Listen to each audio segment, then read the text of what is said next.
Hey, Taryn. Hey, Ben. How are you? I'm good. How are you?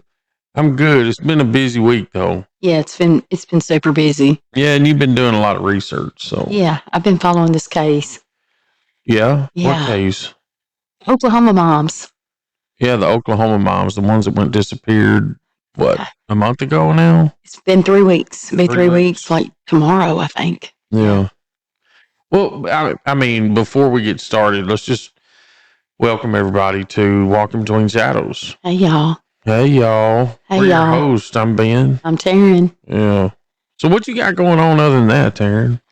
It's 420. It is 420. I'm sporting my 420 hat. You know what impressed me, though? What's that? You did not forget to leave milk and cookies out for Snoop last night. Did not forget. I cannot forget. I'm a loyal fan of 420. Yeah, so for all of you out there who want to get real about 420, just remember you got to leave milk and cookies for Snoop Dogg. Leave those milk and cookies. Uh-huh. That's right. Got up this morning, wasn't a milk, nothing left, not even a crumb. No, not a drop of milk, no crumbs. You know that's how a stoner done come through your house. Come on through.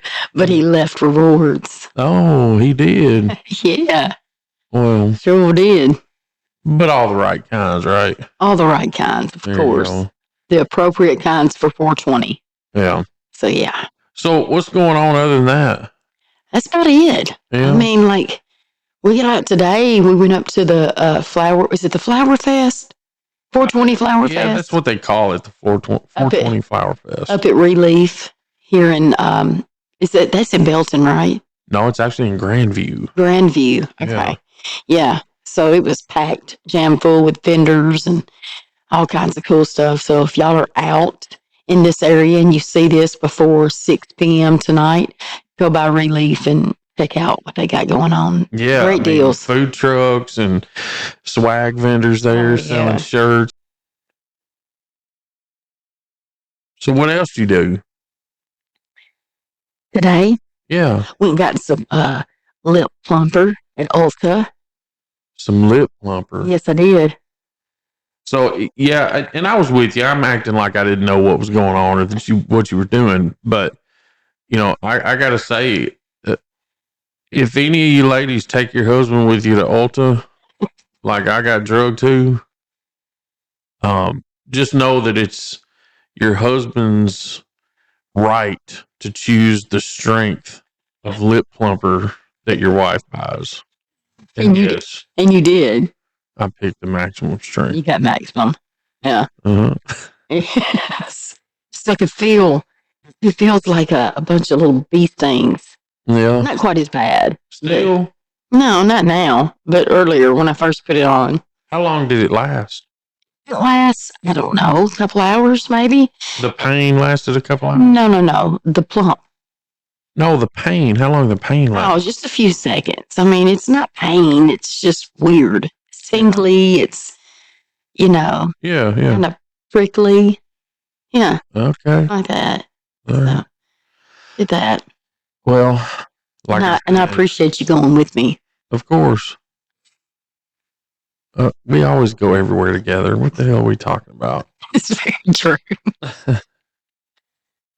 I mean, some days you're at work with me. That's right. Mm-hmm. Well, we had another little event this morning where our daughter got in a fight with a gay manager at McDonald's. Did. Yeah. And told her. And I think my favorite part of this is how he came out and told her that he did not appreciate her little attitude this morning.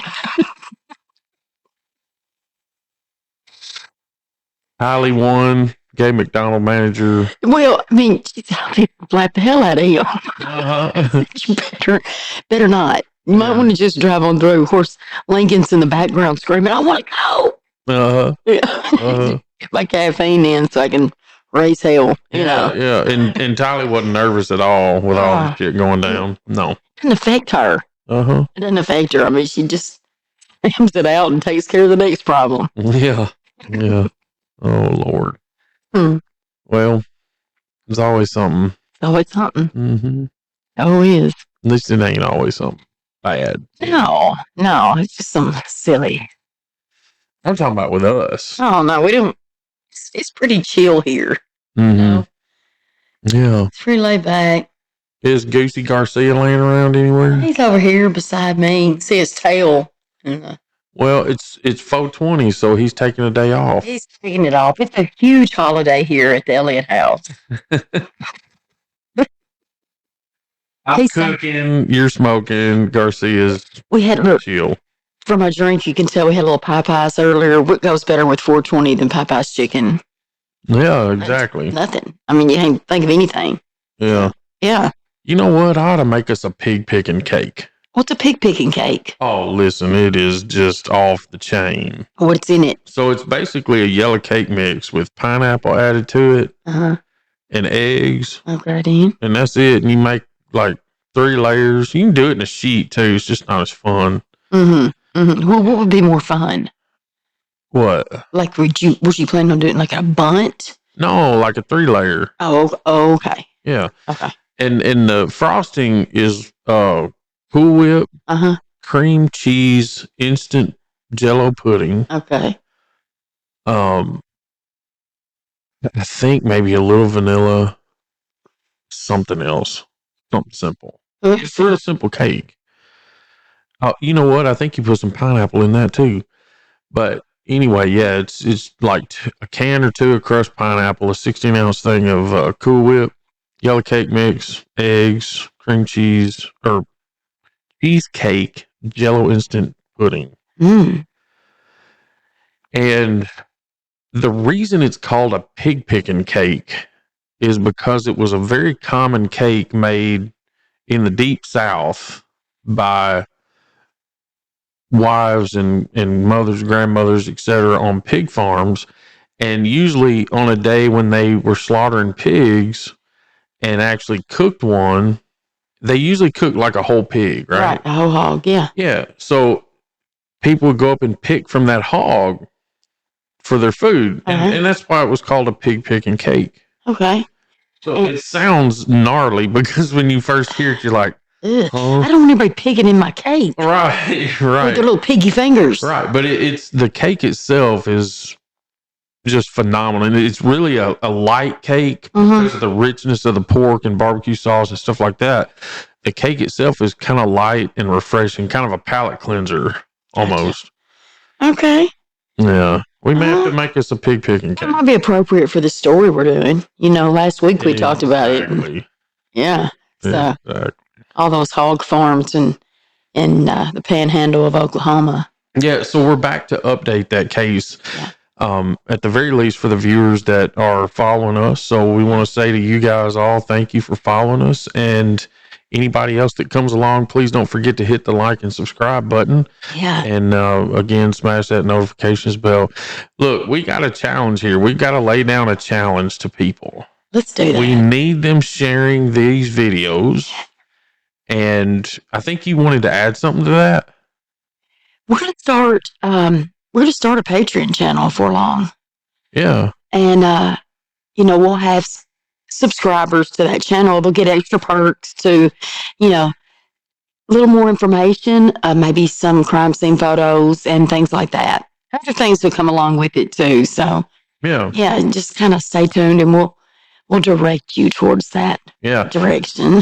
But right now, we really want to get to 10,000 subscribers. And we're very close. And we're close. We're close. And so, again, please share and like this video. And make sure when you do share it, you talk to people and tell them, hey, watch at least 5 minutes of it. Something like that. Yeah. Yes. All right. Do. So, authorities confirmed 2 bodies found in Oklahoma, those of the missing women. Yeah. And again, these are the 2 missing women that we talked about starting last week, Jilian Kelley and Veronica Butler. Yeah.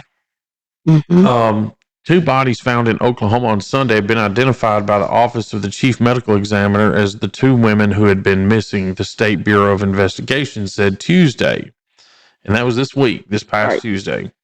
Veronica Butler, 27, and Jilian Kelley, 39, were riding together to pick up Butler's children when they disappeared, according to an endangered missing advisory from the Texas County Sheriff's Office in Oklahoma late last month. 4 people have been charged with felonies, including murder in the case. Tad Burt Cullum, 43, Tiffany Michael Adams, 54, Cole Earl Twombly, 50, and Cora Gale Twombly, 44, each have been charged with 2 counts of first-degree murder, 2 counts of kidnapping, and 1 count of conspiracy to commit first-degree murder by arranging and planning the deliberate, intentional, and unlawful taking away of the life of Veronica Butler and or Jilian Kelley. Yeah. And this is gnarly. We went over this last week about how this was it's a custody thing. Yeah. And boy, did it get bad. Yeah. So, the first thing that I want to do, and I think what we should do, we've got the affidavit in the case. Right. And so I'll start going over some of that, and we can discuss each section of it. Sounds great. Let's do it. State of Oklahoma is the plaintiff in the case against all 4 of those people who were just mentioned. And this is the affidavit of probable cause for arrest warrant. On Saturday, March 30th, 2024, the Texas County Sheriff's Office requested Oklahoma State Bureau of Investigation, the OSBI, investigative services with the suspicious disappearance of Veronica Butler and Jilian Kelley from rural Texas County after their vehicle was found abandoned near Highway 95 and Road I or Road L? The L. Road L, south of Elkhart, Kansas. Butler and Kelley were traveling to Oklahoma from Hugoton, Kansas. So, all right there. We covered in the first one. I just want to remind everybody, this place is so desolate. There is just nothing there. There's barely trees unless there's a house nearby. So Veronica was from this area of Oklahoma. Her ex-mother-in-law had custody of her 2 kids, and Veronica and her supervisor, Jilian Kelley, go down to get the kids before a birthday party. Veronica's family was having a birthday for one of the kids. Yeah. Veronica was picking up the kids from the ex-in-law and grandma, Tiffany Adams. And now, Tiffany Adams is kind of the main character in this whole thing. Yeah, Granny. Granny was a mean bitch. Oh. Interviews were conducted related to their disappearance, and it was discovered that Butler was in a problematic custody battle with Tiffany Adams for the custody of Butler's 2 children. The father of those children was Wrangler Rickman Adams' son. Butler's visitation with her children was court-ordered to be supervised every Saturday. Adams had a particular person she preferred to supervise those visitations, and that was Cheryl Brune, or Bruna. Brune. It's Brune. Okay.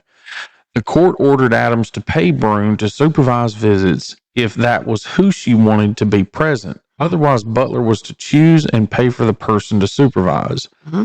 Adams said Brune was unavailable to supervise the visitation on March 30th, 2024, so Butler was required to arrange the supervision with one of her 3 approved individuals.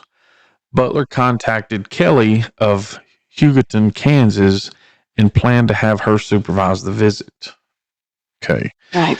So Butler, the mother of the kids, the former daughter-in-law of Tiffany Adams, and so she actually contacted pastor's wife, mother of 4, 39 years old, very well respected in the community, and one of 3 court-approved supervisors that could go down with Veronica and supervise.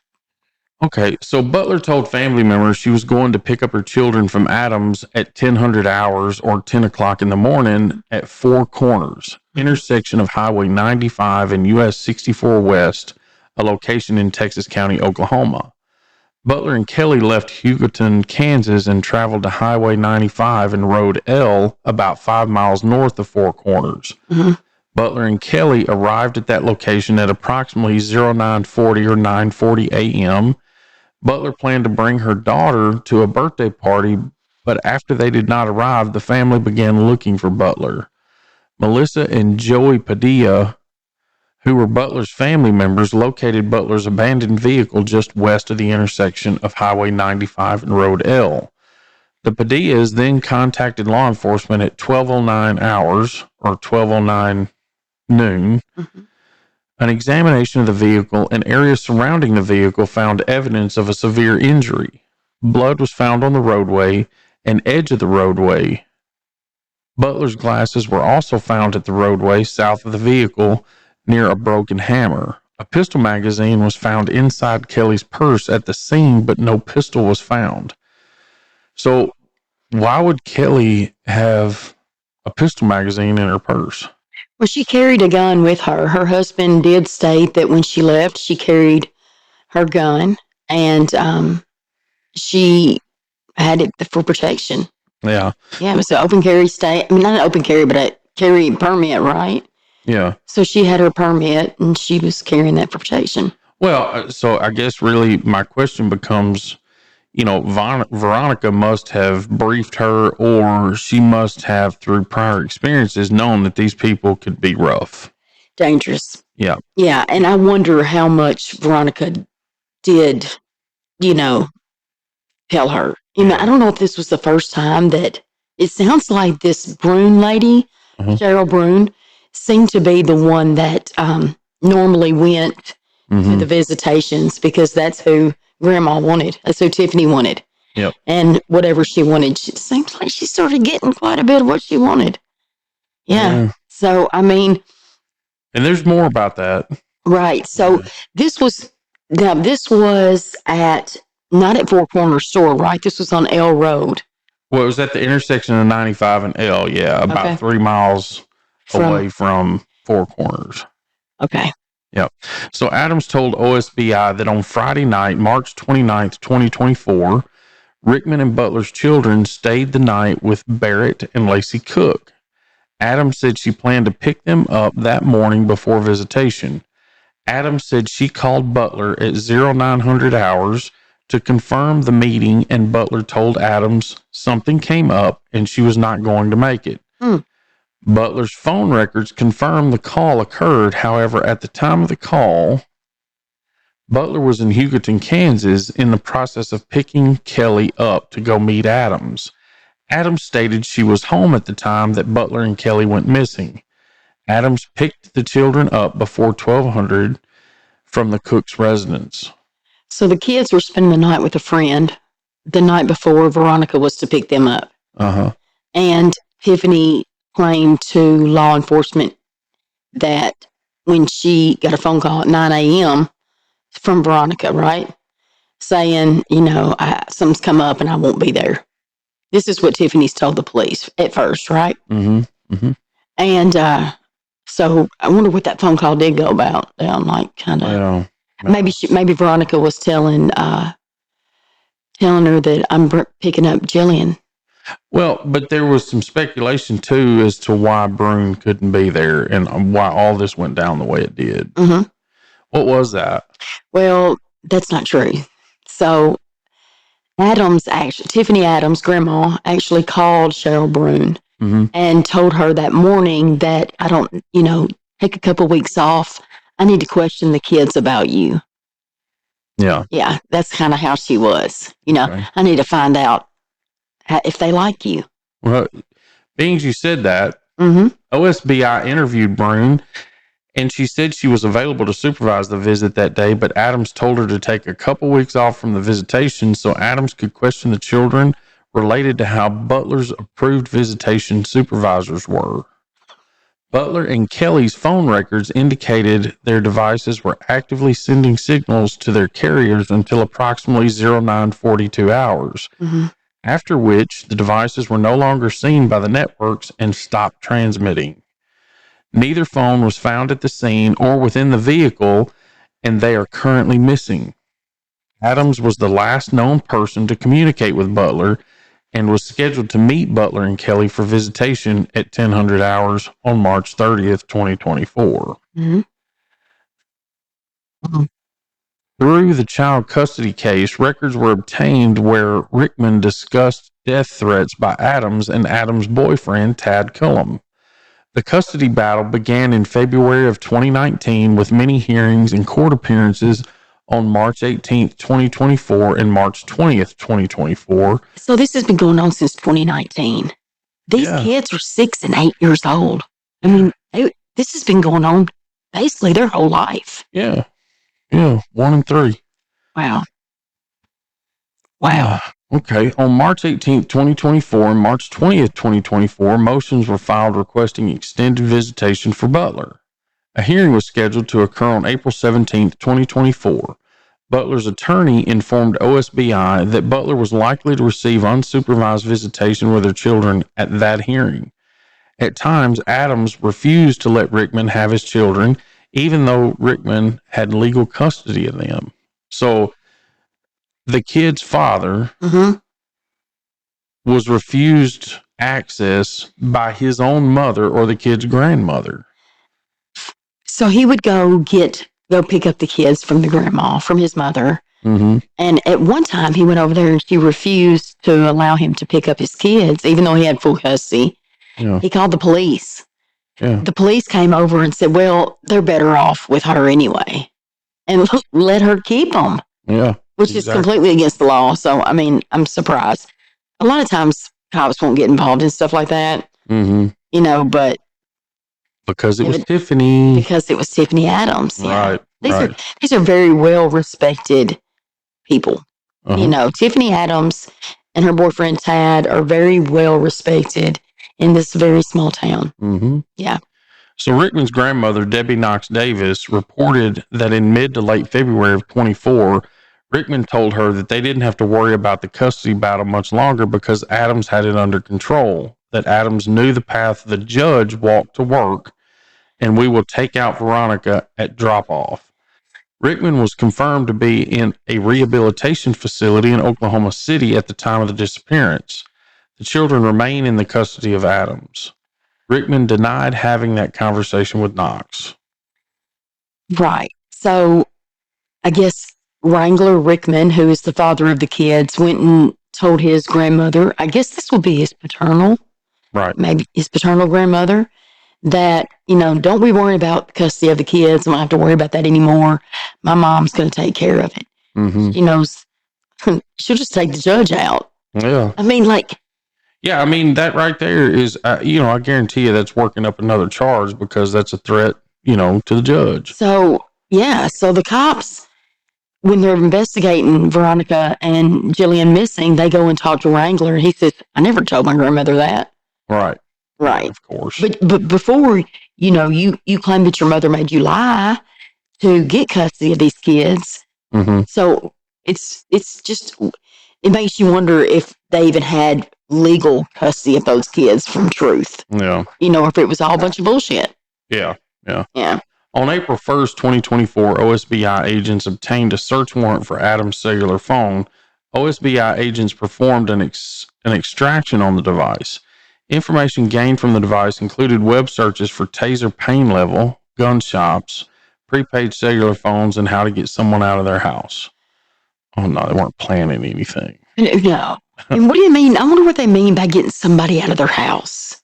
What's that mean?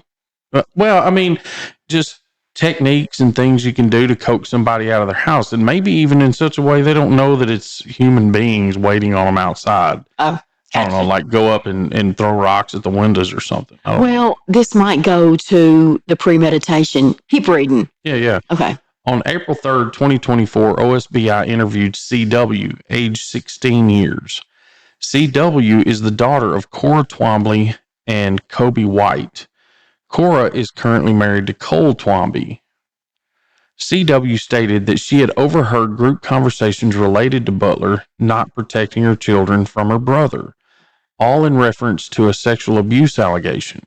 CW advised that she was told by Cora that Adams, Cullum, Cora, Cole, and Paul Grice were involved in the deaths of Butler and Kelley.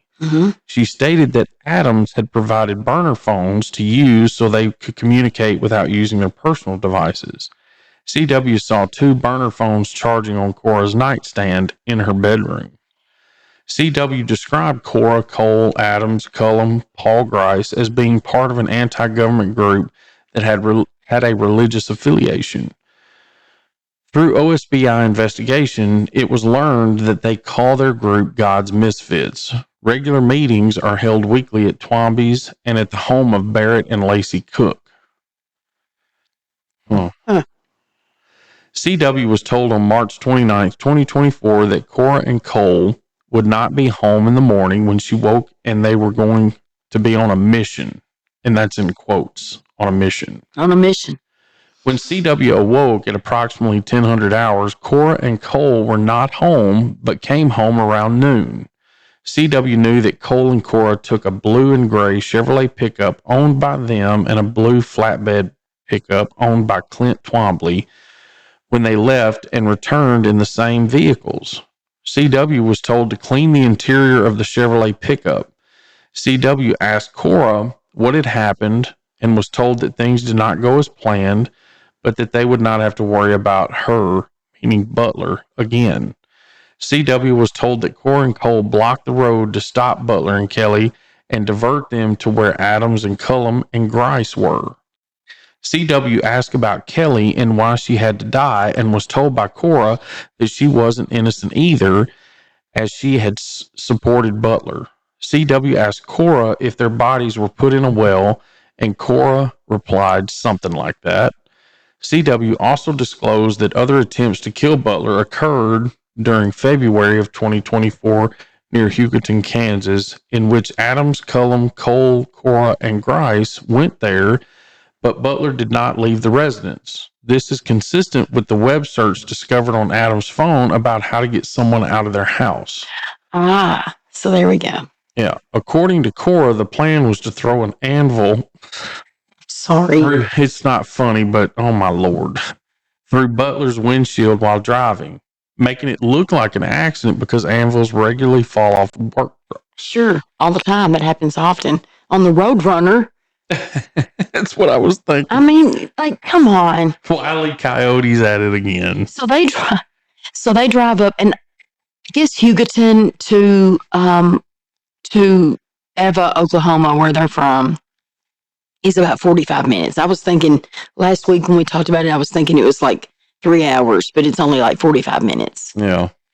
Judging by their phone records and what we've talked about. Yeah, the times all lay that out, that it's about, roughly 45 minutes to an hour. So they go to, and we're going to talk about this fifth Paul Grice that has not been arrested. Mm-hmm. We're going to talk about him in a minute. Mm-hmm. So these five, which explains the 5 burner phones, so that would have been, if Grandma would have bought 5 burner phones, and Cora and Cole's daughter states that she saw these 5 burner phones and she knew about these 5 burner phones. So who was the 5th one for? If you got Cole, you got Cora, you've got Tad, and then you got Grandma.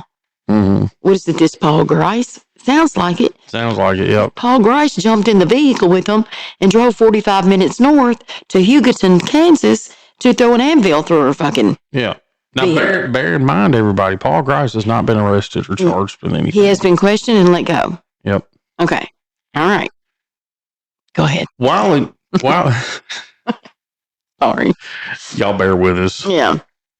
While in Carrick, Texas, interviewing CW and her brother, Cora and Cole arrived and tried to get access to CW and her brother. Yeah, they're freaking out. Yeah, Cora was verbally aggressive and was very upset with your affiant that she was not granted access to CW and her brother. Cole exited the vehicle armed with a handgun and a holster on his belt. Nice. Yeah. Wow. OSBI investigation showed that Adams searched for gun shops on her cell phone. A search of local gun shops showed Adams buying 5 stun guns at the Big R store in Guyman, Oklahoma. The purchase was made on March 23rd, 2024. OSBI investigation also showed that Adams purchased 3 prepaid cellular phones from Walmart in Guyman, Oklahoma on February the 13th, 2024. Mm-hmm. The phones were identified by phone numbers, and they're listed in the affidavit. Search warrants for the information related to the location services and phone usage were compiled for each device. It was learned that all 3 phones were at the area where Butler's car was located and the last known location of Butler and Kelley at the time of their disappearance. All 3 phones were powered on and accessed the cellular network for the first time at or near Cullum's residence at different times prior to March 30th, 2024. On March 30th, 2024, 2 of those numbers before Butler and Kelley's disappearance were at the Twombly's residence prior to going to or near Cullum's residence. Mm-hmm. Butler and Kelley's disappearance at 10:05 and 10:16 hours, 2 more of those phone numbers were in the area near Cullum's residence. Mm-hmm. After Butler and Kelley's disappearance on March 30th, 2024, between 10:16 and 10:35, it was determined that those same 2 numbers were at a property owned by Jamie Beasley below a dam in the pasture where fresh dirt work was located by the investigators. Mm-hmm. Concrete was moved from a location near Beasley's residence approximately 150 to 200 yards below the dam, where it was discovered that a hole had been dug and filled back in and then covered with hay. The location where Butler and Kelley's disappeared from and where Butler's vehicle was located is approximately 8.5 miles away from the location below the dam on Beasley's property, giving drive time from the location of where Butler's vehicle was located to Beasley's property well within the 34 minutes between the time of Butler and Kelley's phone stopping transmission, and prepaid phone numbers also included 2 of those numbers arriving at the dam on Beasley's property. All prepaid phones stopped transmitting on the morning of March 30th, 2024 at locations near Twombly's residence and Beasley's property. Mm. And that's it. That's the affidavit. So they get out there to this property. That's how they started looking at the phones, these phones pinging after the 16-year-old. So let's go from what they did. It sounds to me like, she had concocted this idea, and that would be Tiffany Adams' grandma, that she was going to meet Veronica and Jilian at the Four Corners store, which was a very desolate place too. Nothing out there. No cameras, no nothing. Right. And before they got to that store, they were blocked off by the Twomblys. Mm-hmm. These God's Misfits that were buddies with Tad and Tiffany, grandma, and Tad, her boyfriend. Mm-hmm. And they block them off, and then they attack these 2 women. Mm-hmm. It looks as though they attacked him because Veronica's glasses and there was blood missing, and Jillian's gun is missing too. Mm-hmm. And so are the women. I wonder if they put them in this trailer, in this tractor trailer that the Twomblys were carrying. So they go back. Well, it wasn't a tractor trailer. It was a livestock trailer. Gotcha. A livestock trailer. Mm-hmm. So they must have taken this with them and just blocked off the whole road.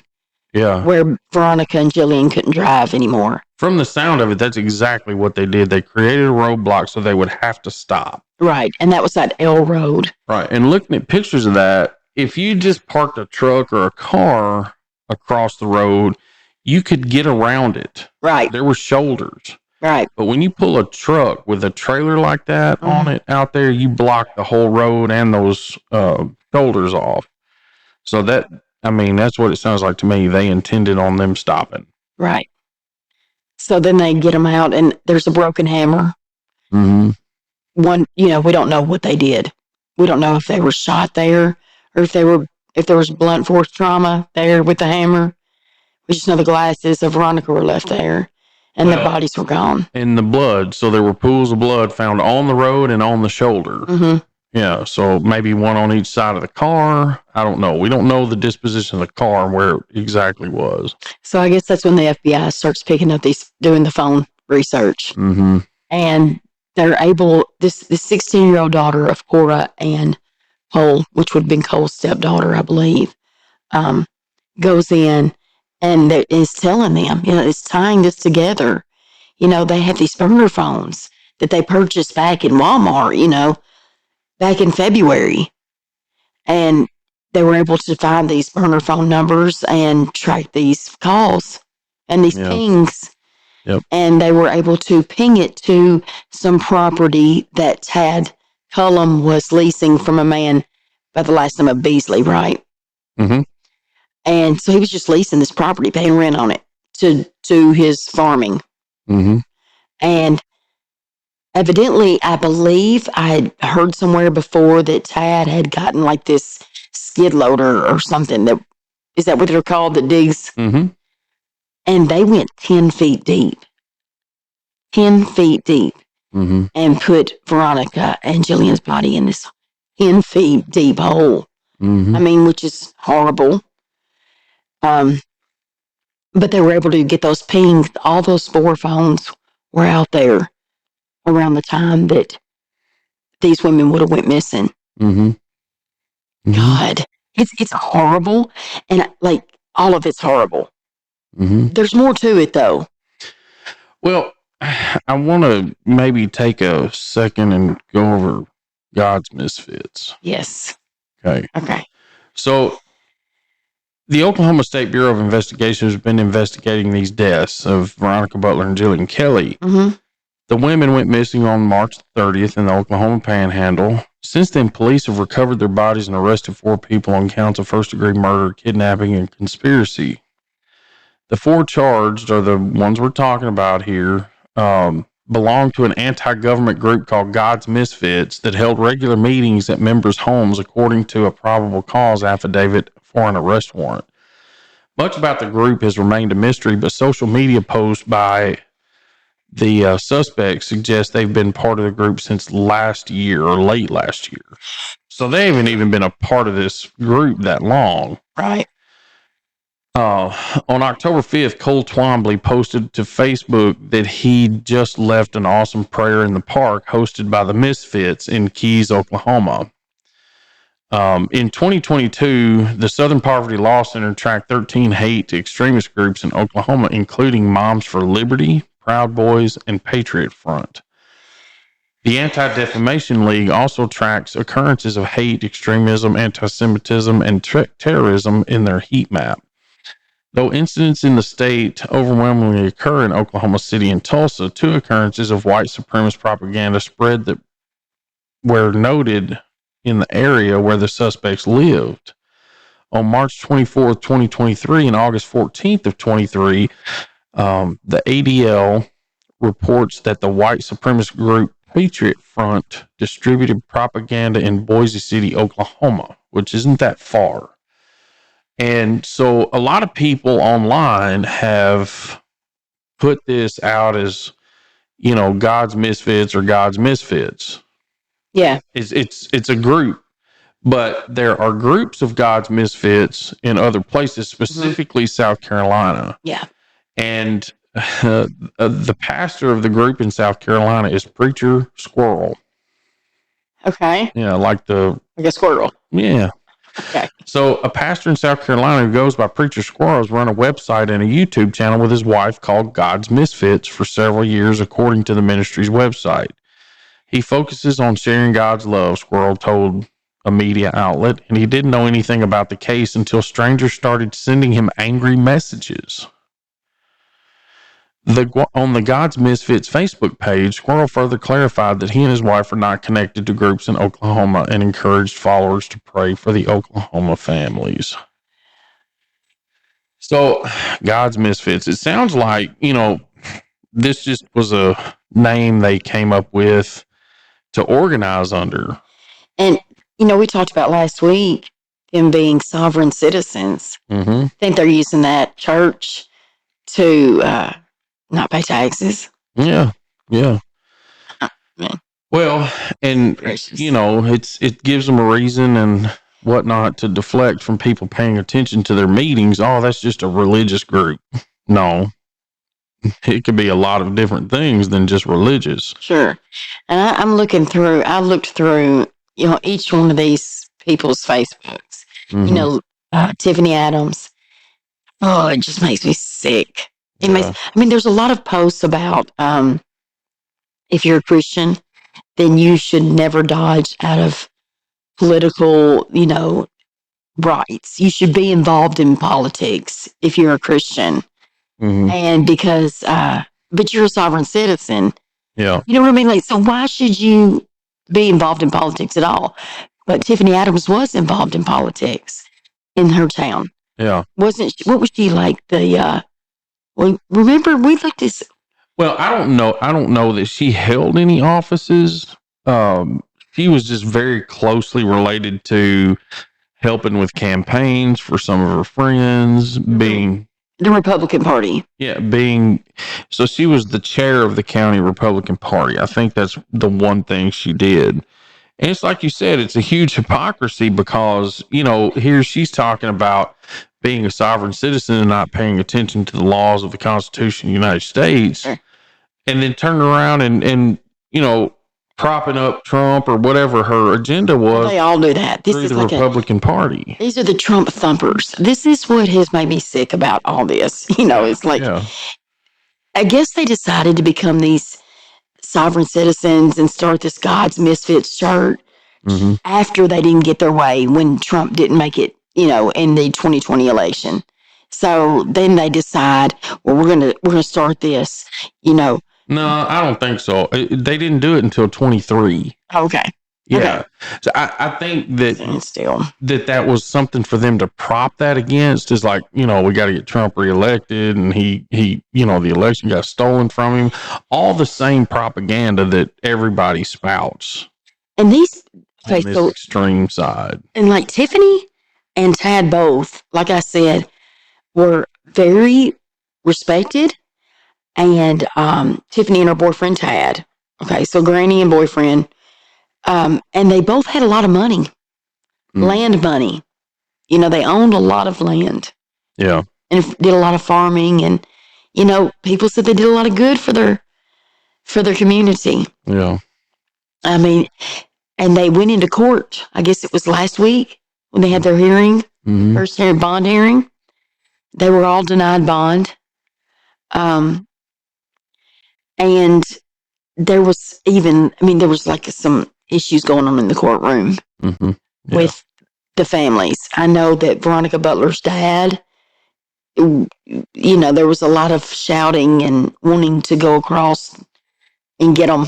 They had snipers outside on the roof to keep everyone, just as calm as possible, or maybe as scared as possible to do anything. Yeah. Because I can't imagine. I'm sorry, go ahead. No, you can't imagine what. I can't imagine walking up in a courtroom with snipers on the roof. Oh, yeah. It's intimidation. Yeah.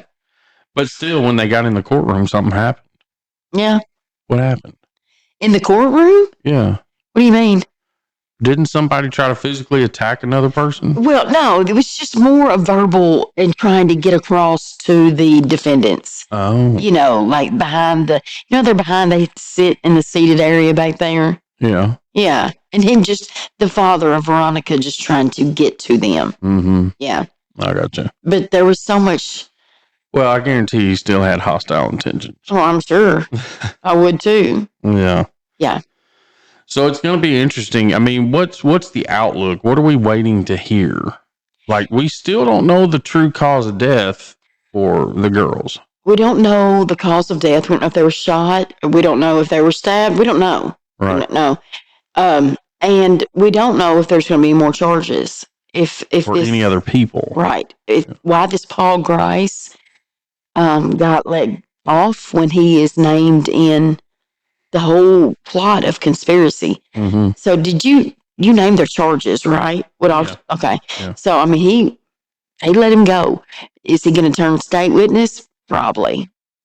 Yeah. Don't you think? It sounds like he could. Why else would they let him go? And then you think, they're facing the death penalty. Yeah. See, with people in these interviews that this affidavit was generated from, they plugged Paul Grice in several locations in these events. So that's enough to be conspiracy on his part. Why is he not sitting in jail on just conspiracy charges right now? And 5 stun guns, 5 burner phones. So, like I said, there's 4 that's been arrested. Who's the 5th burner phone for? Was that Paul Grice? Did he have it? It could be. Could be. Was he out there whenever these women were kidnapped and murdered? Could be. We don't know. Yeah, I'm blown away at these people and the audacity to go tell your 16-year-old daughter. It's like you were trying to have her fear you as well. Yeah. And I looked through the Twombly's Facebooks as well. And, very, very family oriented, it looks like. Bray's little blue healers and, you know, the Cole was reading the night before Christmas at Christmas this past year to all the kids at church. Mm-hmm. So, I mean, it's like, what the hell? It's these people really have not been in that much trouble before. Mm-mm. I mean, last week I said that they were trouble and that Tad went around pointing a gun at everybody, but I think that's about it. I think that's all he ever did. Yeah. And it's like he got with Tiffany Adams and they all got around Tiffany Adams and she talked them into killing the two mothers of 6 children, just like that. Mm-hmm. I mean, Tad's sister was out, or Tad's family was outside of the courtroom when they went in for their bond hearing. And she was yelling, there's no way that he ever did anything to a woman. He would never hurt a woman.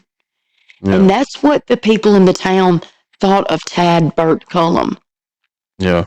And like I said, going on Cold Quambley's, it just looks like they weren't about that life to hurt someone. It's disappointing. It's disappointing. Yeah. And then you got grandma over here that was feared. Yeah. Was feared. So why the battle for the kids? Why did grandma want those kids so bad? Because I don't know. Is it control? Sounds like she likes to be in control of people. Yeah. Just like she did this group. You think there was money involved? There's absolutely something. Yeah. I mean, when people carry that title of power, if they carry that title around, there's a form of intimidation that comes along with that to people that don't have that much. So was Cora and Cole kind of felt like they needed to do something for Tad and this woman? Yeah. Tiffany, grandma, did they really feel like they needed to protect these kids, or was it her?